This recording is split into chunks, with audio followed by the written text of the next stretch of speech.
அன்று கிருஷ்ணதேவராயரின் அரண்மனை அமர்களப்பட்டு கொண்டிருந்தது. அறிஞர் பெருமக்களும் மற்றவர்களும் மண்டபத்தில் குழுமியிருந்தனர். தெனாலிராமனும் ஒரு ஆசனத்தில் அமர்ந்தான். மன்னர் கிருஷ்ணதேவராயர் வந்தவுடன் சபை கூடியது.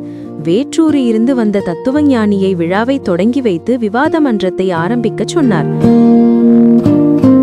தத்துவஞானியும் ஏதேதோ சொன்னார். ஒருவருக்கும் ஒன்றும் விளங்கவில்லை. அவர் பேச்சின் இறுதியில் மாய தத்துவம் பற்றி நீண்ட நேரம் பேசினார். அதாவது, நாம் கண்ணால் காண்பதும் மாயை, உண்பதும் மாயை என்று சொன்னார். இதை கேட்ட அறிஞர்கள் முதல் அரசர் வரை எவருமே வாய் திறக்கவில்லை.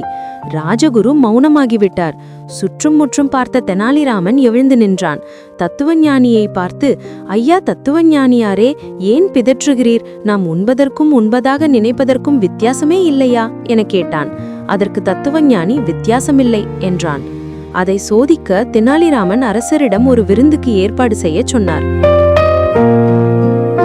விருந்து ஏற்பாடாயிற்று. அனைவரும் பந்தியிடமிருந்து சாப்பிடத் தொடங்கினார். தத்துவஞானிக்கு உணவு பரிமாறியும் சாப்பிடக்கூடாது என கட்டளையிட்டு விட்டனர். அதனால் தத்துவஞானி தன் தவறை உணர்ந்தான். இதை பார்த்த அரசர் தெனாலிராமனின் திறமையை பாராட்டி பொன் பரிசளித்தது மட்டுமில்லாமல் அன்று முதல் அவரது அரசவை விகடகவியாக்கினார்.